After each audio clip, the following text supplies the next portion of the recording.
కామారెడ్డి జిల్లా రాజంపేట మండల కేంద్రంలోని హిందూ దళ్ యూత్ ఆధ్వర్యంలోని ఏర్పాటు 3 కిలోల వెండి వినాయకుడు అందరినీ ఆకట్టుకుంటున్నాయి.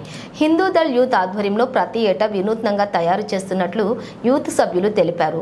హిందూ దళ్ యూత్ ఆధ్వర్యంలో ప్రతి ఏటా వినూత్నంగా తయారు చేస్తున్నటువంటి యూత్ సభ్యులు తెలిపారు. గతంలో కొబ్బరికాయ, మొమెంట్ గణపతి, నవధాన్యాలతో వినాయకుడిని ఏర్పాటు చేశారు. ఈ ఏడాది 15వ వార్షికోత్సవం సందర్భంగా 3 కిలోల వెండితో వినాయకుడిని తయారు చేయించి నిలిపినట్టు తెలిపారు. హైదరాబాద్లో 3 కిలోల వెండి తీసుకుని వెండిని నాణాలుగా తయారుగా కట్ చేసి వినాయకుడిని తయారు చేయించారు. వాటిని నిమజ్జన సమయంలో నాణాలను తీసి 100 రూపాయలకు ఒక టోకెన్ చొప్పున అమ్మి వాటిని విక్రయించనున్నట్టు తెలిపారు. ఈ వెండి వినాయకుడిని చూసేందుకు రాజంపేట మండల ప్రజలతో పాటు చుట్టుపక్కల గ్రామాల ప్రజలు సైతం వస్తున్నట్టు యూత్ సభ్యులు తెలిపారు. ప్రాంతాల్లో కానీ కామారెడ్డి జిల్లాలో కానీ ఇక్కడ లేని విధంగా ఇక్కడ మాత్రమే స్పెషల్ ఉండే విధంగా మేము ప్రతి సంవత్సరం దానికోసం వినూత్న రీతిలో తీసుకురావడం జరుగుతుంది.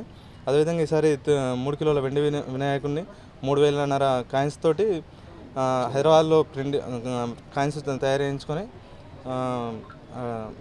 ఆర్మూర్లోని పెరిగేట్ దగ్గర వాళ్ళ కళాకారులతోటి చేయించడం జరిగింది. ఈ చేయించినటువంటి కాయిన్స్ను పూజలు అందుకున్న తర్వాత నిమజ్జనం శోభయాత్ర కంప్లీట్ చేసుకున్న తర్వాత వాటిని భక్తులకు టోకెన్ ద్వారా సిస్టమ్ ద్వారా ప్రతి ఒక్కరికి డిస్ట్రిబ్యూట్ చేయడం జరుగుతుంది.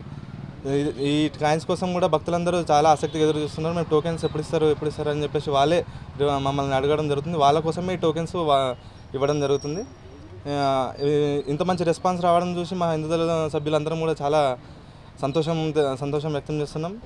ఇదే విధంగా ప్రతి సంవత్సరం భక్తులకు వాళ్ళ ఆలోచన మేరకు ఇక్కడ డిఫరెంట్ ఉంటుందనే థీమ్ను మేము ఎవ్రీ ఇయర్ కంటిన్యూ చేస్తాం. ఇదే విధంగా భక్తులకు ఇక్కడ రాజంపేట అంటేనే ఒక డిఫరెంట్లా హిందూ దళ అంటే ఒకటి డిఫరెంట్ ఉండాలని చెప్పేసి దానికోసం మేము కృషి చేస్తాం. రానున్న రోజుల్లో కూడా ఇంతకంటే మంచి కాన్సెప్ట్ తోటి వస్తాము.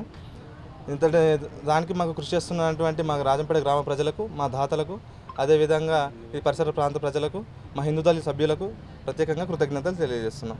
జై బోలో గణేష్ మహారాజ్.